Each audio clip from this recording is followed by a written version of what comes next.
พวกที่เป็นพรหมนะพวกที่เป็นพรหมเวลาไปเกิดเป็นรูปประพรหมรูปประพรหม15ชั้นเว้น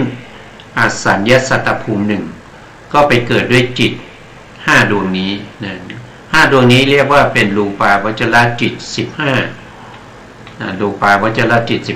15มีดวงที่1ก็เป็นปฐมฌานวิบากเกิดในชั้นปฐมฌาน3ระดับนะต่อมาก็ทุติยฌานวิบากอันนี้เกิดในทุติยฌานภูมิ3ระดับนะต่อมาก็จะเป็นตติยฌานภูมิก็เกิดในตติยฌาน3ระดับระดับนี้หมายความว่ายังไงก็คือหมายถึงประเภทที่สมาธิอ่อนสมาธิปานกลางแล้วก็สมาธิแก่กล้าในแต่ละชั้นนะต่อไปก็จะเป็นจตุทัชฌานวิบากจตุทัชฌานวิบากจตุทัชฌานวิบากกับปัญจมฌานวิบาก2ดวงนี้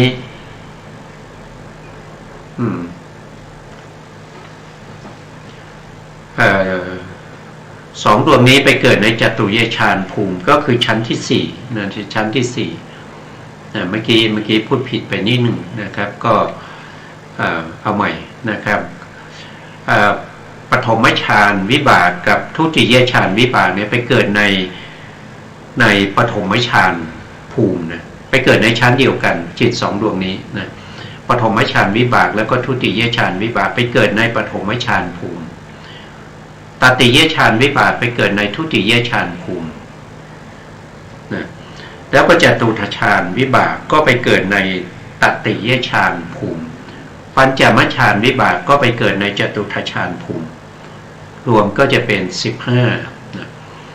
ต่อไปก็ไปเกิดในอรูปภูมิอรูปภูมิก็จะมีอยู่4ดวงด้วยกันดวงที่1ก็จะไปเกิดในอากาสานัญจายตนะภูมิดวงที่2ก็ไปเกิดในวิญญาณัญจายตนะภูมิ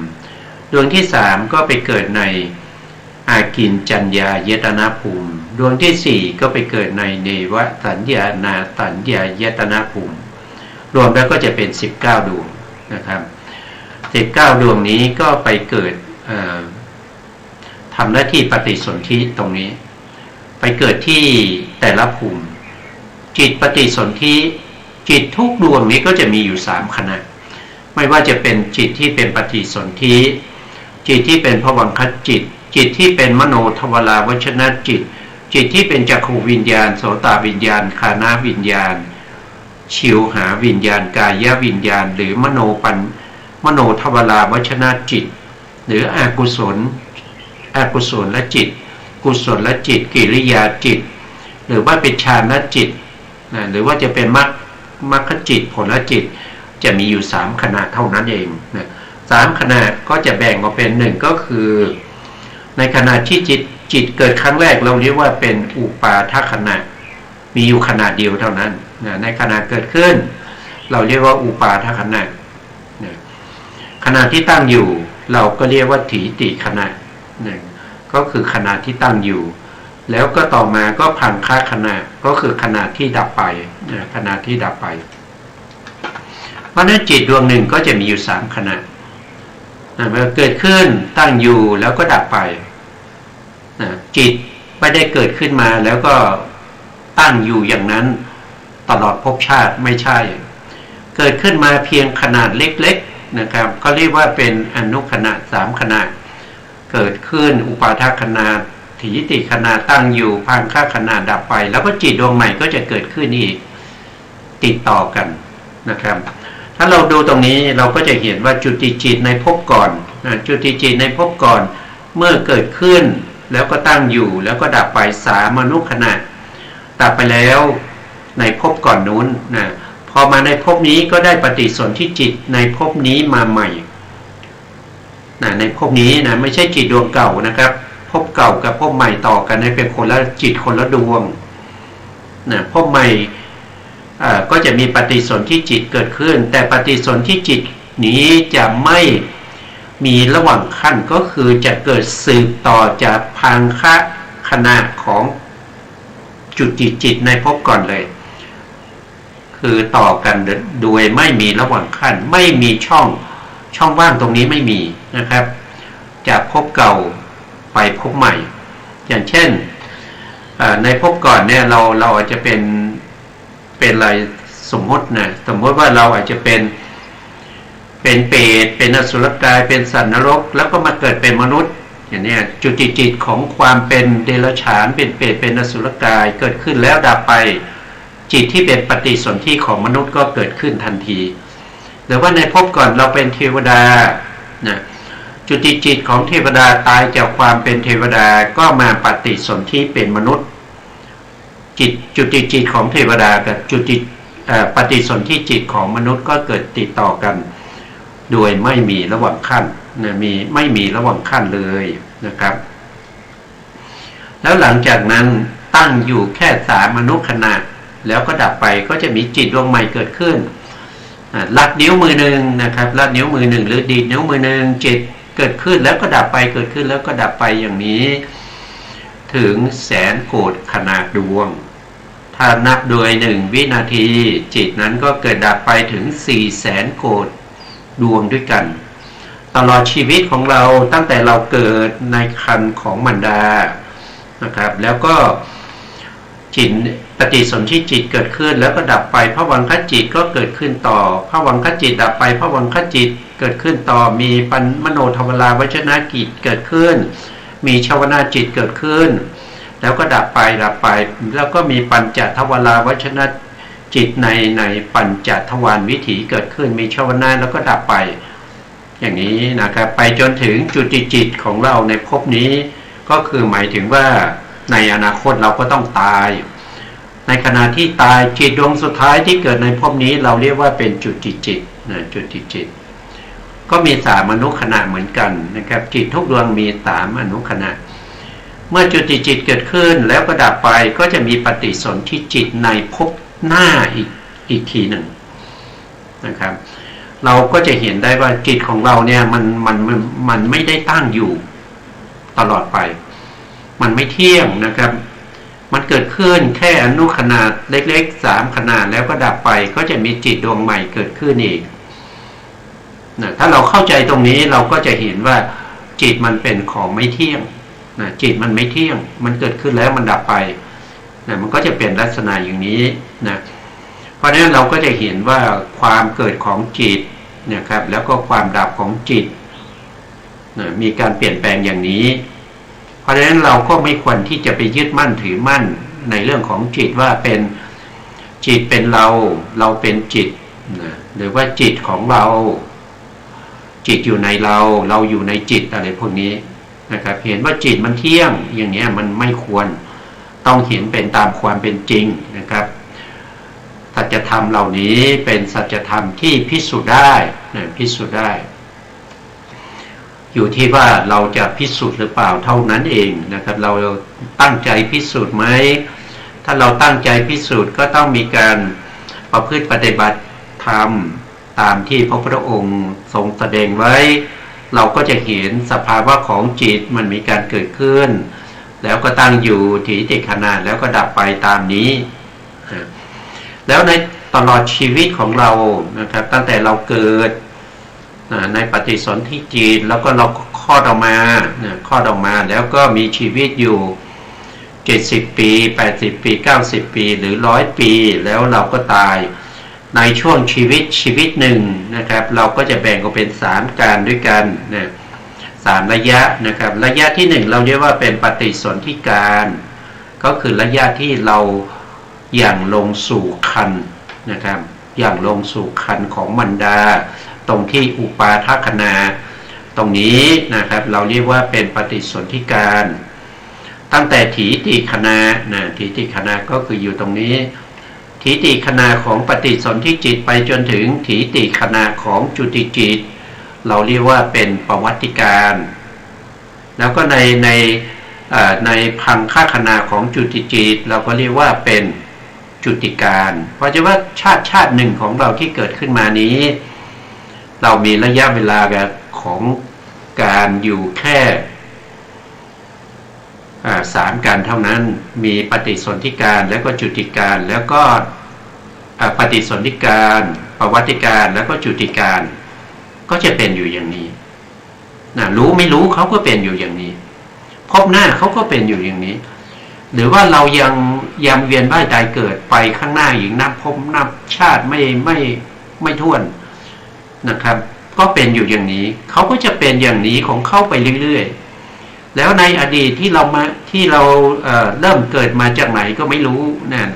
ไม่สามารถที่จะหาต้นตอได้ก็มันเป็นมาอย่างนี้อันนี้คือสัจธรรมที่มันเป็นมาตั้งแต่เรามีการเวียนว่ายตายเกิดมานับพบนับชาติไม่ได้ก็เป็นอยู่อย่างนี้อันนี้เป็นเรื่องของจิตนะครับเรื่องของจิตการที่เราจะรู้เรื่องของจิตแล้วก็เรื่องของรูปเราต้องรู้อย่างนี้นะแล้วก็จิตที่เกิดขึ้นแต่ละดวงนี้ไม่ใช่เกิดเฉพาะจิตอย่างเดียวนะครับก็จะมีเจตสิกเกิดร่วมด้วยนะเจตสิกกับจิตนะเขาเกิดร่วมกันแต่เจตสิกจะเกิดกับจิตดวงใดดวงหนึ่งเนี่ยได้มากหรือน้อยก็ขึ้นอยู่กับอัธยาศัยขึ้นอยู่กับอารมณ์ขึ้นอยู่กับชนิดของจิตนะเพราะจิตกับเจตสิกนี่เขาเกิดพร้อมกันหรือว่าอารมณ์เดียวกันอาศัยวัตถุเดียวกันเกิดขึ้นแล้วก็ดับพร้อมกันนะเขาจะดับพร้อมกันเพราะฉะนั้นเจตสิกดวงหนึ่งก็จะมีอนุขณะ3ขณะก็จะมีอุปาทขณะมีถีติขณะแล้วก็พังคขณะเหมือนกันกับจิตเลยนะเมื่อจิตเกิดที่ไหนจะปราศจากเจตสิกไม่ได้เจตสิกกับจิตต้องเกิดร่วมกันนะครับเกิดร่วมกันแล้วก็ดับไปพร้อมกันจิตมี3อนุขณะคืออุปาทขณะถีติขณะพังคขณะเจตสิกที่เกิดร่วมด้วยก็มีอุปาทขณะถีติขณะพังคขณะเหมือนเดียวกันกับจิตที่เข้าอาศัยเกิดจิตกับเจตสิกนี้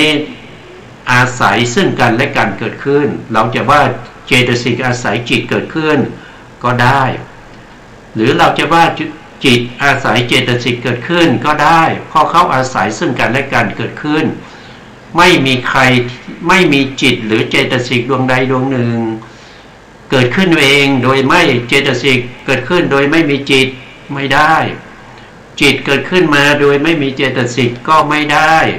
เขาอาศัยซึ่งกันและกันเกิดขึ้นเกิดพร้อมกันรู้อารมณ์เดียวกัน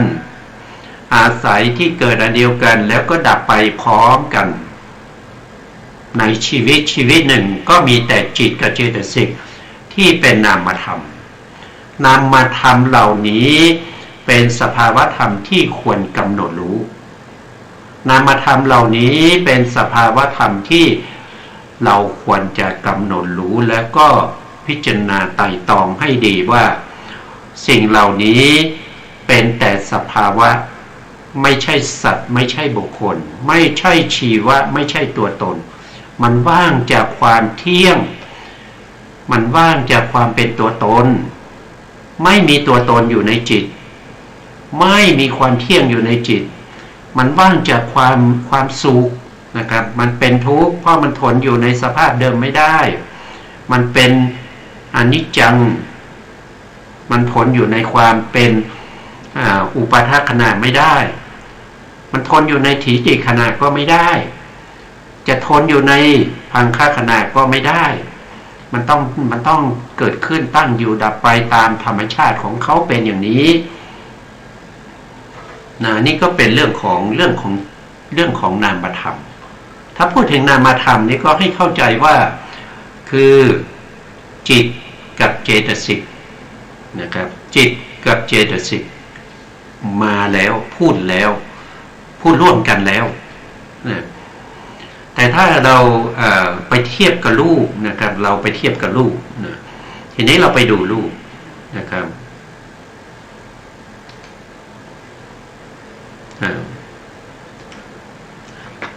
เราก็มาดูรูปนะครับแต่ในที่นี้เนี่ยเราจะเทียบอายุของจิตพร้อมด้วยเจตสิกและรูปนะครับเนี่ยตรงนี้มีทั้งจิตมีทั้งเจตสิกแล้วก็มีทั้งรูปนะครับ คือเอาวิถีจิตมาเปรียบเทียบให้ดูนะครับวิถีจิตที่เปรียบเทียบให้ดูตรงนี้คือวิถีจิตที่เกิดทำไม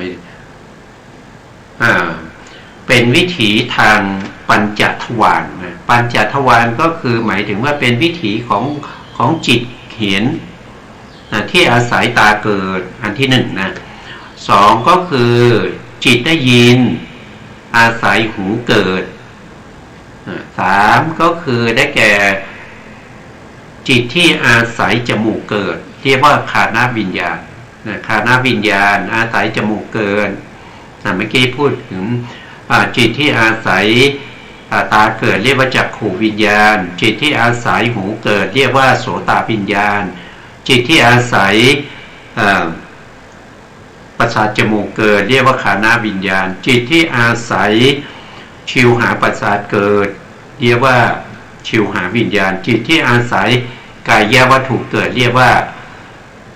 กายวิญญาณเกิดตรงไหนเกิดตรงนี้เกิดตรงนี้จิตเหล่านั้นเกิดตรงนี้จักขุวิญญาณนะจิตสองโสตจักขุวิญญาณคือจิตเห็นเกิดตรงนี้ดวงใดดวงหนึ่งนะสองดวงนี้ดวงใดดวงหนึ่งไม่ได้เกิดพร้อมกันนะครับเมื่อได้ยินเสียงจิตตรงนี้ก็จะเปลี่ยนไปกลายเป็นจิตที่เรียกว่าเป็นโสตวิญญาณโสตวิญญาณมีอยู่สองก็เกิดทีละดวงนะครับไม่ได้เกิดพร้อมกันบางทีเราได้กลิ่นก็จะเป็นคานวิญญาณก็เกิดตรงนี้เขาไม่ได้เกิดพร้อมกันนะมีอยู่สองดวงนะก็เขาไม่ได้เกิดพร้อมกันเกิดทีละดวงจะเกิดดวงไหนจะเกิดก่อนหรือไม่เกิดก่อนขึ้นอยู่กับวิถีจิตแล้วก็อารมณ์ด้วยนะอารมณ์ที่มันกระทบนะแล้วถ้าเป็นจิตที่ได้รสนะยิ้มรสเกิดความรู้สึกถึงรสนั้นอันนั้นก็คือชิวหาวิญญาณเกิดตรงนี้ชิวหาวิญญาณมีอยู่สองดวงเขาไม่ได้เกิดพร้อมกันเขาเกิดทีละดวงนะจากดวงไหนจะเกิดก่อนหรือไม่เกิดก่อนก็ขึ้นอยู่กับอารมณ์แล้วก็วิถีจิตนั้นต่อไปก็คู่ที่ห้าก็คือกายวิญญาณกายวิญญาณก็เกิดตรงนี้เหมือนกันนะครับเมื่อกระทบสัมผัสแล้วรู้สึกถึงความสัมผัสนั้นนะครับดูถึงความแข็งความอ่อนความหย่อนความตึงความเย็นความร้อนเขาก็จะเกิดตรงนี้กายวิญญาณและจิตมีสองดวงแต่สองดวงนั้นไม่ได้เกิดพร้อมกันเกิดทีละดวงนะเพราะฉะนั้นจิตที่เป็นปัญจทวารทวิปัญจวิญญาณจิต10ดวงจะเกิดที่นี่ไม่เกิดที่ไหนเลยนะครับจะเกิดต่อจากปัญจทวาราวชนะจิตอยู่ระหว่างปัญจทวาราวชนะจิตแล้วก็สัมปติชนะจิตนะครับจะเกิดตรงนี้แต่เวลาเกิดได้ดวงเดียวนะครับขึ้นอยู่กับวิถีจิตนั้นว่าเป็นวิถีทางไหนเป็นวิถีทางจักขุทวารวิถีหรือว่าโสตวิญญาณโสตทวารวิถีคานาวิญญาณทวารวิถีชิวหาทวารวิญญาณชิวหาทวารวิถีหรือว่ากายทวารวิถีนะเวลาเกิดก็เกิดทีละดวงก็เกิดตรงนี้นะครับเกิดระหว่างปัญจทวาราวชนะจิตแล้วก็สัมปติชนะจิตเกิดได้เฉพาะที่เดียวตรงนี้นะครับเกิดที่อื่นไม่ได้นะครับจะไปเกิดแทรกขอเกิดแทรกตรงนี้นะเกิดแทรกระหว่างสัมปติชนะกับโวทัพพนะผมขอเกิดหน่อยนะผมเป็นจักขุวิญญาณผมขอเกิดตรงนี้หน่อยไม่ได้นะครับไม่ได้เกิดไม่ได้เกิดได้ที่เดียวคือตรงนี้นะทวิปัญจวิญญาณจิต10จะต้องเกิดที่หลังจากที่ปัญจทวาราวชนะจิตดับไปแล้วนะครับทวิปัญจวิญญาณจิตถึงจะเกิดขึ้นได้ตรงนี้เมื่อทวิปัญจวิญญาณจิตดับไปแล้วสัมปติชนะจิตถึงจะเกิดตรงนี้นะต้องมีที่มีตำแหน่งนะครับหรือมีฐานนะมีฐานที่เขาเกิดเวลาเขาเกิดก็จะมีอนุขณะเล็กๆอยู่3ขณะก็คืออุปาทขณะทิฏฐิขณะพังคขณะเหมือนกันเหมือนกันเลยจิต ก็จะมีการเกิดสืบต่อกันไปเรื่อยๆเป็นเส้นเป็นสายเลยนะครับตลอดชีวิตของเรานะครับบางทีก็เป็นขึ้นวิถีทางปัญจทวารวิถีแล้วก็ลงจากวิถีไปเป็นภวังคจิตรักษาภพชาติเอาไว้หลายดวงอาจจะเป็นแสนเป็นหลายแสนโกฏดวงนะครับเกิดดับไปแล้วก็จะไปขึ้นวิถีใหม่วิถีอาจจะเป็นปัญจทวารวิถีหรือว่าเป็นมโนทวารวิถีก็แล้วแต่นะครับก็แล้วแต่อะไรก็แล้วแต่อารมณ์ที่มากระทบแล้วก็มีมนสิการถึงอารมณ์นั้นด้วยแล้วก็ขึ้นอยู่กับอัธยาศัยอุปนิสัยที่สะสมมาด้วยขึ้นอยู่กับในเรื่องของการได้ฟังธรรมมาหรือเปล่านะครับจะมีโยนิโสหรือไม่มีโยนิโสอะไรพวกนี้ก็อยู่ในเหตุแล้วก็ปัจจัยทั้งหลายที่ทำให้เกิดวิถีนั้นขึ้นมาเราก็จะเห็นได้ว่าตั้งแต่เราเกิดมาเนี่ยก็จะมีปฏิสนธิจิตแล้วก็จะมีภวังคจิตแล้วก็จะมีวิถีที่เป็นมโนทวาราวชนะจิตแล้วก็จะมีวิถีที่เป็นปัญจทวารวิถีแล้วก็ลงภวังค์ก็มีอยู่อย่างนี้มันไม่มีอะไรมากกว่านี้แต่ที่นี้ที่เรานำมาให้เห็นตรงนี้เรายกเอาเฉพาะวิถีที่เป็นปัญจทวารวิถีมาเพื่อที่เราจะไปเปรียบเทียบกับรูปนะครับว่ารูปที่เกิดขึ้นมา1รูปเนี่ยมีอายุเท่าไหร่เราดูจากวิถีนี่เราก็จะรู้นะครับท่านก็บอกว่านะครับรูปที่เกิดขึ้นมาขนาดหนึ่งเนี่ยสมมติว่ารูปนั้นเกิดขึ้นมาพร้อมกับภวังคจิตดวงนี้นะครับภวังคจิตดวงนี้เราเรียกว่าเป็นอาติตะภวังค์เพราะว่ารูปเกิดขึ้นแล้วรูปเกิดขึ้นที่อุปาทขณะของภวังคจิตแล้วแล้วรูปนั้นเกิดขึ้นนะครับแล้วก็ตั้งอยู่นะครับตั้งอยู่เกิดรูปเกิดมีอุปาทขณะขนาดเดียวเท่านั้นนะรูปที่เกิดขึ้นมีอุปาทขณะขนาดเดียวเสร็จแล้วรูปนั้นก็ตั้งอยู่นะครับตั้งอยู่ไปเรื่อยๆนะครับไปเรื่อยๆไปจนถึงพังค่าขณะของจิตดวงที่17ดวงที่17แล้วก็ไปดับพร้อมกับจิตดวงที่17ที่พังค่าขณะจิตเกิดขึ้นมาแล้วนะครับ17ดวงนะครับตั้งแต่อาติตาภวังค์ภวังคัจจรณะภวังคุปเฉทะปัญจทวาราวชนะจิตแล้วก็ทวิปัญจวิญญาณจิตอย่างดวงใดดวงหนึ่งนะครับแล้วก็สัมปติชนะจิตสันติรณจิตโวทัพพนาจิตแล้วก็ชวนาจิตชวนาจะเกิดดับติดต่อกันไป7ดวงชวนาดวงที่1ดับไปแล้วชวนาดวงที่2ก็เกิดขึ้นแล้วก็ดับไปชวนาดวงที่3เกิดขึ้นแล้วก็ดับไปชวนาดวงที่4เกิดขึ้นแล้วก็ดับไปชวนาดวงที่5เกิดขึ้นแล้วก็ดับไปชวนาดวงที่6เกิดขึ้นแล้วก็ดับไปชวนาดวงที่7เกิดขึ้นแล้วก็ดับไปพอดับไปแล้วก็จะมีตถาลัมมนาจิตเกิดขึ้นอีกตถาลัมมนาจิตดวงที่1เกิดขึ้นแล้วก็ดับไปแล้วก็ตถาลัมมนาจิตดวงที่2เกิดขึ้นแล้วก็ดับไปพร้อมกับรูปที่ดับไปเรียกว่าเป็นพังคขณะของทั้งรูปแล้วก็ของทั้งจิตดับพร้อมกันที่จิตดวงที่17เพราะฉะนั้นถ้าเราเปรียบเทียบนะครับถ้าเราเปรียบเทียบเนี่ยจิต17ดวงที่เกิดดับไปเนี่ยก็จะมีอายุเท่ากับรูปแค่1รูปเท่านั้นเองรูปนั้นจะมีอุปาทขณะเดียวที่เกิดพร้อมกับอาติตะภวังค์นะครับที่เป็นอุปาทขณะของอาติตะภวังค์แล้วก็มีถีติขณะตั้งอยู่ถีติขณะของรูปก็จะเท่ากับ49ขนาดเล็กเทียบกับจิตนะ49ขนาดเล็กของจิตแล้วก็มีพังคขณะของรูปอีก1รูปรวมแล้วก็จะเป็น51รูป51ขณะไม่ใช่51รูป51ขณะนะครับ เหล่านี้เป็นอายุของรูป22รูปนะครับเว้นวิญญัติรูป2ลักขณะรูป4เว้นตรงนี้ไปน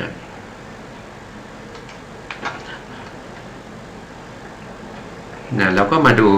ดูรูปนะครับท่านบอกว่ารูป22รูปนะครับ22รูปเราดูเฉพาะรูปตรงนี้นะครับเราไม่ต้องไปดูที่อื่นนะเราดูเฉพาะตรงนี้นะรูปทั้งหมดเนี่ยมีอยู่28รูปนะครับ28รูปเนี่ยมีรูปที่มีอายุนะรูปที่มีอายุเท่ากับจิต17ดวงเนี่ยมีอยู่ทั้งหมดเท่าไหร่นะครับมีอยู่ทั้งหมดก็22รูปนะ22รูปเนี่ยมีอายุเท่ากับ51ขนาดเล็กๆนะได้แก่รูปอะไรได้แก่มหาพุทธรูป4ปตาทรูป5วิสยรูป7หรือโคจรรูป4ภาวะรูป2หัตถยรูป1ชีวิตรูป1อาหารรูป1ปริเฉทรูป1วิการรูป3นะรวมกันก็จะเป็น22รูปเว้นวิญญัติรูป2แล้วก็ลักขณะรูป4ทำไมต้องเว้นวิญญัติรูปนะวิญญัติรูปเนี่ยเป็นความหมายของนิพพานรูปนะครับเป็นกายวิญญัติก็คือมีความหมายแต่การเคลื่อนไหวกายเพื่อจะให้ผู้อื่นรู้ถึงความหมายที่แฝงอยู่ในอิริยาบถนั้นนะไม่ใช่รูปปรมัตถ์แต่เป็นความหมายที่แฝงอยู่ในรูปปรมัตถ์นั้นนะแล้วก็วจีวิญญัติก็คือความหมายเหมือนกันไม่ใช่ตัวรูปนะแต่เป็นความหมายที่แฝงอยู่ในนิพพานรูปเหล่านั้นจิต2ดวงนี้เขาจะเกิดดับเท่าที่รูป2ดวงรูปวิญญัติรูป2นะวิญญัติรูปนะ2นี้จะเกิดดับพร้อมกับจิตนะเพราะฉะนั้นวิญญัติรูป2นี้ก็จะมีอนุขณะอยู่3ขณะ3ขณะก็คืออุปาทขณะ1ถีติขณะ1แล้วก็พังคขณะ1นี่เป็นวิญญัติรูปมีอยู่2รูปลักขณะรูป4เป็นอาการของรูปไม่ใช่ตัวรูปปรมัตถ์เช่นอุปัจจยานี่ก็คืออาการเกิดขึ้นของรูปครั้งแรกที่เราเรียกว่าอุปาทขณะนั่นแหละนะมีขณะเดียวนะครับและถีติขณะก็คือการเกิดขึ้นของรูปในขณะหลังๆตามสมควรแก่รูปนั้นว่ารูปนั้นจะมีความบริบูรณ์ที่ตรงไหนเมื่อเกิดขึ้นครั้งแรกเรียกว่าอุปัจจยะแล้วก็รูปที่จะเกิดขึ้นต่อไปอีกนะไปเรื่อยๆอย่างเงี้ยจนกว่ารูปนั้นสมบูรณ์เราเรียกว่าเป็นสันตติรูปเพราะฉะนั้นสันตติรูปนี้ก็ไม่แน่นอนนะครับไม่แน่นอนขึ้นอยู่กับความบริบูรณ์ของรูปนั้นนะชลตานี้ก็คือความแก่ของรูปก็คือหมายถึงถีติขณะที่รูปนั้นตั้งอยู่นะรูปนั้นตั้งอยู่เรียกว่าชลตานะแล้วก็อนิจจตาก็คือความดับของรูปก็คือพังคขณะนั่นเองมีขนาดเดียวแต่ชลตาเนี่ยอาจจะชลตาส่วนมากก็จะมีอยู่มีอยู่49ขณะเล็กนะครับก็จะเป็นลักษณะอย่างนี้นะรูปก็จะมีอย่างนี้นะครับทีนี้ถ้ารูปเนี่ยเราก็จะเห็นได้ว่ารูปก็ตามนะครับนามก็ตามมีการเกิดขึ้นแล้วก็มีการตั้งอยู่แต่การตั้งอยู่ของรูปและนามไม่เท่ากันถ้าเป็นรูปก็จะตั้งอยู่ได้นานถ้าเป็นจิตก็ตั้งอยู่ได้แค่1อนุขณะรูปตั้งอยู่ถึง49ขณะแล้วก็ดับไปเพราะนี้ถามว่ารูปที่เกิดขึ้นมานี้เที่ยงหรือไม่เกิดขึ้นมาแล้วตั้งอยู่ตลอดไปหรือไม่ได้ตั้งอยู่ตลอดไปนะครับเขามีอายุแค่51ขนาดเล็กนะ 51อนุคณะรูปนี้ก็ไม่เที่ยงเหมือนกันนะครับแต่รูปมีอายุมากกว่าจิตถ้าเราเปรียบเทียบไปนะครับ17ขณะอย่างนี้เนี่ยถ้าเราเปรียบเทียบโดยอุปไมยก็ลัดนิ้วมือหนึ่งนะครับก็รูปก็จะเกิดดับไปไม่น้อยกว่า5-6 พัน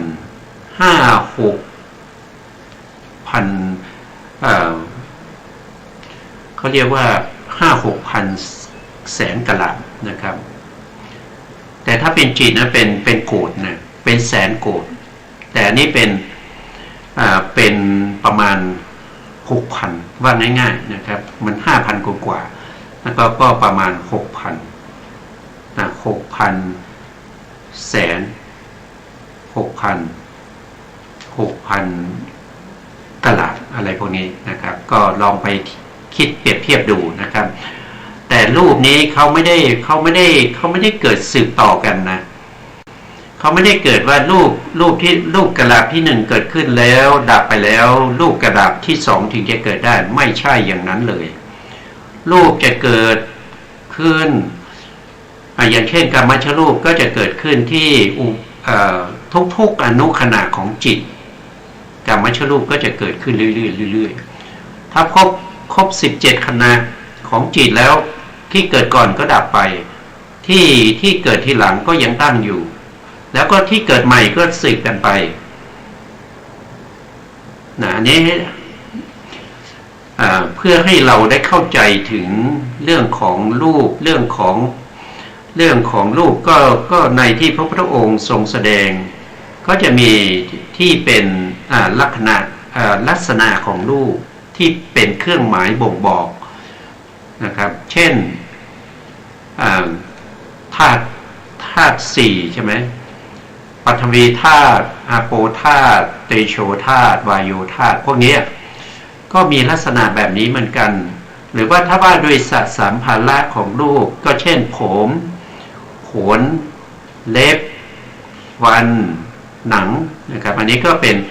ป็นรูปภายนอกที่เราเห็นได้ง่ายนะครับนะส่วนรูปที่เหลืออีก15นั้นเป็นภายในเช่นเนื้อเอ็นกระดูกเยื่อในกระดูกม้ามอะไรพวกนี้อันนั้นก็จะเห็นยากนิดหนึ่งนะครับแต่ถ้าเราส่วนมากเนี่ยสัตว์ทั้งหลายเนี่ยก็จะติดอยู่ในรูปภายนอกนี้แหละ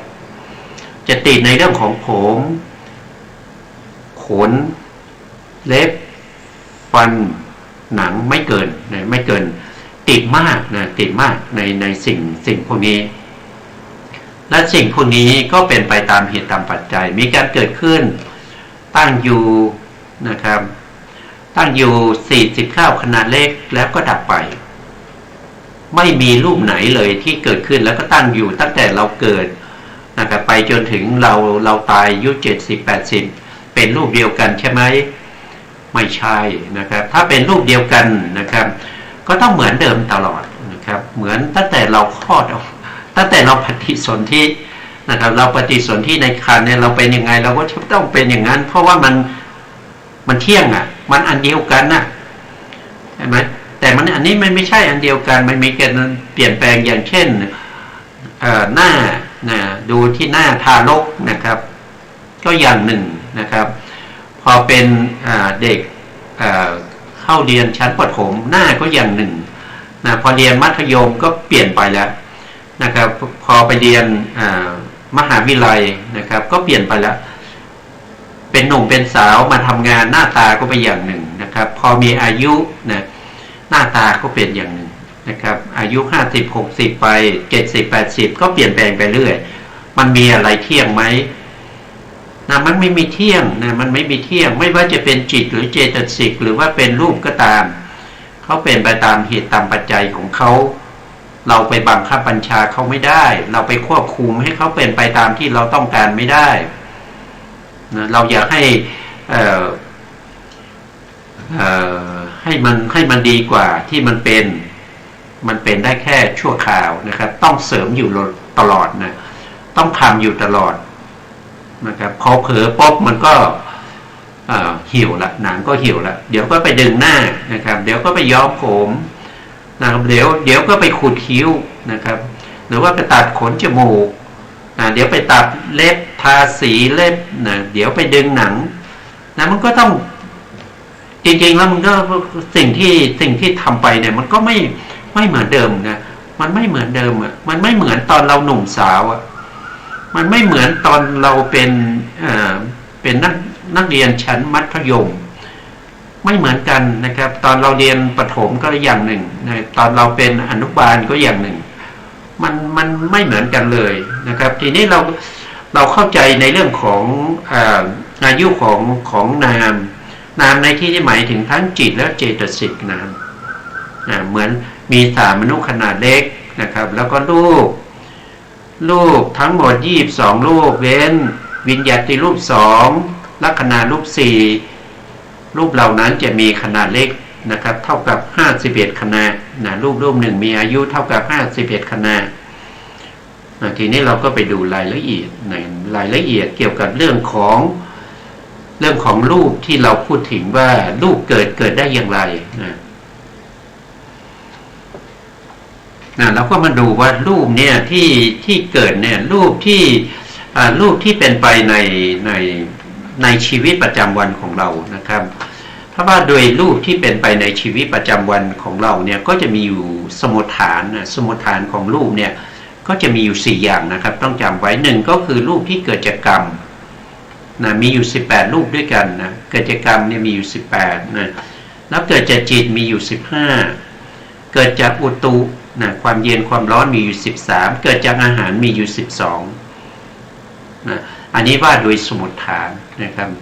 แต่ถ้าว่าโดยรูปที่เกิดจากจิตนั้นก็ไปอีกอย่างมีอีก7นะมีอีก7ทีนี้เราก็มาดูว่าเราก็จะแยกเป็นรูปที่เกิดจากกรรมก่อนนะครับเราก็มาดูว่านะครับรูปนี้เป็นการแสดงการเกิดขึ้นของกรรมชรูปกรรมชรูปเนี่ยมีทั้งหมดอยู่9นะครับเกิดไหนเกิดในไข่แล้วก็เกิดในครรภ์เอาเฉพาะที่เกิดในไข่กับในครรภ์นะเพราะว่าการเกิดขึ้นของสัตว์ทั้งหลายนี่เกิดได้4สมุฏฐานนะแต่ในที่นี้เราเอาเฉพาะว่าเอาเฉพาะที่เกิดในครรภ์นะครับเพราะว่าเราใกล้ตรงนี้นะ4สมุฏฐานนั้นก็คือเกิดด้วยชลาพุชะนะเกิดในครรภ์แล้วก็อันทชาเกิดในไข่นะแล้วก็สังเสทชาเกิดในเท่าไข่แล้วก็โอปปาติกะก็คือเกิดผุดโตทันทีเช่นเทวดาเปรตอสุรกายสัตว์นรกหรือว่าพวกพรหมนี่เกิดด้วยโอปปาติกะมนุษย์เราก็เกิดด้วยโอปปาติกะในสมัยมนุษย์ต้นกลับนะครับที่โลกสร้างขึ้นมาใหม่นั้นก็เกิดด้วยโอปปาติกะในปัจจุบันนี้ก็เกิดด้วยส่วนมากก็จะเกิดคือทั้งหมดที่เรารู้นะครับปัจจุบันนี้ก็เกิดด้วยชลาพุชะเกิดในครรภ์บางคนก็เป็นเด็กที่เลี้ยงในวุ้นในเป็นหลอดแก้วอะไรนะครับมันก็ว่ากันไปนะครับแต่ทั้งหมดทั้งนี้เนี่ยการเกิดขึ้นเนี่ยไม่ใช่สัตว์ไม่ใช่บุคคลนะที่เกิดขึ้นนะไม่ใช่สัตว์ไม่ใช่บุคคลไม่ใช่ชีวะตัวตนอะไรว่าเปล่าจากความเที่ยงความยั่งยืนแต่มันเป็นสภาวะธรรมของลูกกระดาษที่เกิดขึ้นนะทีนี้เรามาดูว่าลูกกระดาษที่เกิดขึ้นเนี่ยเรามาเทียบกับจิตนะมันต้องเทียบกับจิตเพราะว่าจิตกับรูปเนี่ยเขาในสัตว์ทั้งหลายที่เกิดในครรภ์หรือว่าเกิดในไข่นะครับหรือเกิดในโอปปาติกะก็ตามนะครับโอปปาติกะนะครับหรือว่าชลาพุชะนะครับยกเว้นเฉพาะพวกที่ไปเกิดในภพภูมิที่เป็นอรูปภูมินะครับหรือว่าอสัญญสัตตภูมิพวกนั้นก็จะไม่มีรูปกับนามเกิดพร้อมกันนะอย่างอรูปภูมิก็จะมีเฉพาะนามเนี่ยเกิดขึ้นไม่มีรูปเกิดนะแล้วก็ถ้าเป็นอสัญญสัตว์เนี่ยอสัญญสัตว์ก็จะมีเฉพาะรูปอย่างเดียวไม่มีนามนะภพภูมิทั้งหมดมีอยู่ทั้งหมด31ภูมินะอรูปภูมิมี4 แล้วก็อสัญญสัตตภูมิอีกหนึ่งก็เป็น5ภูมิเพราะฉะนั้นใน26ภูมินะครับที่นอกจาก5ภูมินั้น26ภูมิเหล่านี้เกิดในภพภูมิไหนก็ตามใน26ภูมินี้ก็จะมีรูปกับนามจะเกิดพร้อมกันในปฏิสนธิการเราก็มาดูรายละเอียดนะครับสมมติว่าเราเกิดมาเป็นมนุษย์ในภพก่อนเนี่ยเราเป็นอะไรไม่รู้นะครับเราตายจากภพก่อนเรามีจุติจิตจากภพก่อนคือเคลื่อนจากภพที่แล้วมาเกิดในภพใหม่นะครับเส้นสีแดงนี้ผมขีดไว้เพื่อให้แบ่งภพเนี่ยแบ่งภพก็คือหมายถึงว่าตั้งแต่หน้าเส้นสีแดงนี้เป็นภพเก่าตายจากภพเก่าเป็นภพเราเป็นอะไรก็ไม่รู้ในภพเก่าเราไม่มีบุพเพนิวาสานุสตินะเราไม่มีการระลึกชาติได้เราก็ไม่รู้นะว่าเราเกิดเป็นอะไรเราจำไม่ได้นะครับแล้วเราก็ตายจากภพเก่าแล้วนะภพเก่าก็หมดไปแล้วด้วยจุติจิตนั่นเองจุติจิตเกิดขึ้นแล้วก็ตั้งอยู่แล้วก็ดับไปรูปส่วนมากก็ดับพร้อมกับจุติจิตไปนะส่วนมากนะมันมีบางรูปที่ยังไม่ดับก็มีนะครับอันนั้นเราจะพูดกันทีหลังนะครับทีนี้เรามาดูว่าในภพใหม่เนี่ยเวลาเราเกิดขึ้นมาในครรภ์ของมารดาเนี่ยเราก็ได้ปฏิสนธิจิตมาดวงหนึ่งจะเป็นปฏิสนธิจิตอะไรก็แล้วแต่บุคคลนั้นว่าเขาเกิดเป็นอะไรเขาเกิดในภพภูมิไหนแต่นี่เราสมมุติว่าเขาเกิดมาเป็นมนุษย์เขาเกิดมาเป็นมนุษย์เนี่ยก็ได้ปฏิสนธิจิตมาตรงนี้เนี่ย9 ดวงด้วยกันนะจำได้ไหม จำได้ไหมที่ได้พูดไปตอนต้นรายการนะครับปฏิสนธิจิตที่เกิดเป็นมนุษย์นะครับมีอยู่9 ดวงนะ9 ดวงก็คืออุเบกขาสันติรณะดวงนี้อุเบกขาสันติรณะอันนี้เกิดมาไม่สมประกอบนะครับบ้าใบ้ป่วงนอนเป็นตาบอดก็มีเป็นหูหนวกก็มีเป็นใบ้ก็มีนะเป็นปัญญาอ่อนก็เกิดด้วยจิตดวงนี้เกิดเป็นมนุษย์นะแล้วก็เกิดด้วยมหาวิบากอีก8นะครับก็คือมีญาณสัมปยุตตจิต4มีญาณวิปยุตติอีก4รวมกันเป็น9 ดวงนะรวมกันเป็น9 ดวงเกิดที่นี่นะที่นี่ปฏิสนธิจิตในครรภ์ของมารดานะเกิดขึ้นครั้งแรกนะตรงที่อุปาทขณะของปฏิสนธิจิตนี้มีรูปเกิดขึ้นด้วยเกิดพร้อมกันเลยนะทั้งรูปและก็ทั้งปฏิสนธิจิตนะปฏิสนธิจิตนะแล้วก็มีเจตสิกเกิดอยู่ในปฏิสนธิจิตนี้ด้วยเจตสิกนั้นนะครับถ้าเราไปเกิดเป็นเรามีปฏิสนธิที่เป็นอุเบกขาสันติรณะอเหตุกะวิบากเนี่ยก็มีเจตสิกเกิดร่วมด้วย10 ดวงแต่ถ้าเราไปเกิดเกิดมาด้วยมหาวิบากดวงที่1นะดวงที่1คือดวงนี้ก็มีเจตสิกเกิดด้วย33 ดวงถ้าเป็นดวงที่2ก็มี33 ดวงถ้าเป็นดวงที่4ก็มี32 ดวงดวงที่3ก็32ดวงที่4ก็32ดวงที่5ก็32ดวงที่6ก็32ดวงที่7นะครับก็31ดวงที่8ก็31นะครับเจตสิกที่จะเกิดร่วมกับจิตทั้งหมดก็คือได้แก่ตรงนี้นะครับก็คือเขาเรียกว่าเป็นสภาพจิตตสาธารณเจตสิก7 ดวงนี้จะต้องเกิดกับจิตทุกดวงเลยจิตดวงไหนที่เกิดขึ้นมาขาดเจตสิกประเภทที่เป็นสภาพจิตตสาธารณเจตสิกดวงใดดวงหนึ่งไม่ได้ต้องเกิดร่วมกันนะครับแล้วก็ที่จะเกิดร่วมกันอีกอันหนึ่งก็คือปกิณกะเจตสิก6 ดวงแต่ปกิณกะเจตสิก6 ดวงนี้อาจจะดวงใดดวงหนึ่งไม่เกิดก็ได้หรือว่าจะเกิดทั้งหมดก็ได้นะครับอย่างเช่นอุเบกขาสันติรณะอเหตุกะกุศลวิบากตรงนี้นะครับมีเจตสิกอยู่10 ดวงเท่านั้น เพราะฉะนั้นมีสภาพจิตตสาธารณเจตสิกเกิดร่วมด้วย7แล้วก็มีปกิณกเจตสิกอีก3รวมเป็น10 3ดวงนั้นก็คือได้แก่อะไรก็คือได้แก่ก็จะได้แก่1คือวิตก2คือวิจาร3คืออธิโมกข์นะครับวิริยะไม่เกิดวิริยะไม่เกิดปิติไม่เกิดแล้วก็ฉันทะก็ไม่เกิด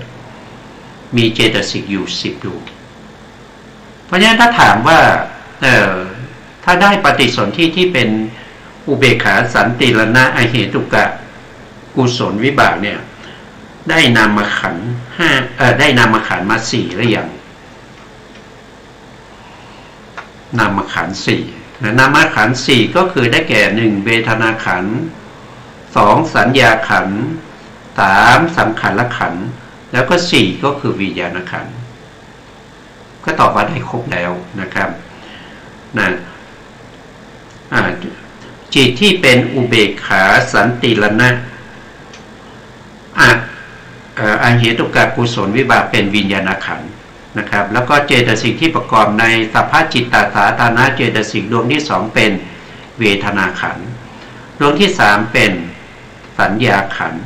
แล้วเจตสิกที่เหลืออีก5ดวงนะครับก็คือผัสสะเจตนาเอกคตาชีวิตินทรีย์มนสิการเพราะแล้วก็มีวิตกมีวิตกมีวิจารมีอธิโมกข์ด้วยพวกนี้เป็นสังขารขันธ์เพราะฉะนั้นเวลาเกิดขึ้นปฏิสนธิจิตเกิดขึ้นเนี่ยขันธ์5มาครบเลยนะ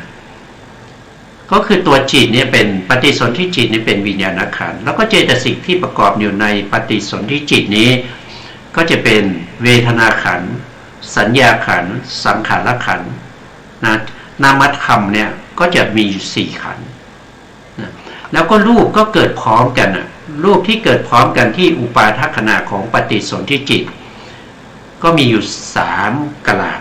กลาภที่1เรียกว่ากายทัสสกกลาภกลาภที่2เรียกว่าภาวะทัสสกกลาภกลาภที่3เรียกว่าวัตถุทัสสกกลาภแต่ละกลาภก็จะมีรูปอยู่10รูปด้วยกันกลาภเหล่านี้เรียกว่าเป็นรูปขันธ์เพราะฉะนั้นเวลาปฏิสนธิจิตเกิดขึ้นตรงในขันธ์เนี่ยได้ขันธ์5มาครบแล้วมีเวทนาขันธ์สัญญาขันธ์สังขารขันธ์วิญญาณขันธ์แล้วก็มีรูปขันธ์ได้ขันธ์5ครบนะครับนี่เราต้องเราให้เข้าใจว่าเวลาเราปฏิสนธิในขันธ์มารดาเนี่ยเราก็จะได้ขันธ์5มาครบแล้วนะตรงอุปาทขณะของปฏิสนธิจิตนั้นนะครับส่วนรายละเอียดอื่นๆนะครับเราก็จะพูดกันในโอกาสต่อไปครับวันนี้เวลาหมดแล้วครับสุดท้ายนี้ขอกราบขอบพระคุณพระครูสมุทรวิสุวัฒน์วรกิจโจผู้อำนวยการสถานีวิทยุเพื่อการศึกษาพระพุทธศาสนาและวัฒนธรรม FM 104.5 เมกะเฮิรตซ์วัดฝายหินจังหวัดเชียงใหม่และขอกราบขอบพระคุณพระครูปริยัติยานุศาสตร์ขอบคุณท่านผู้ฟังและผู้ชมทุกท่านที่ติดตามในรายการพระไตรปิฎกลอยฟ้าพบกันใหม่ในโอกาสต่อไปครับวันนี้ลาไปก่อนครับสวัสดีครับ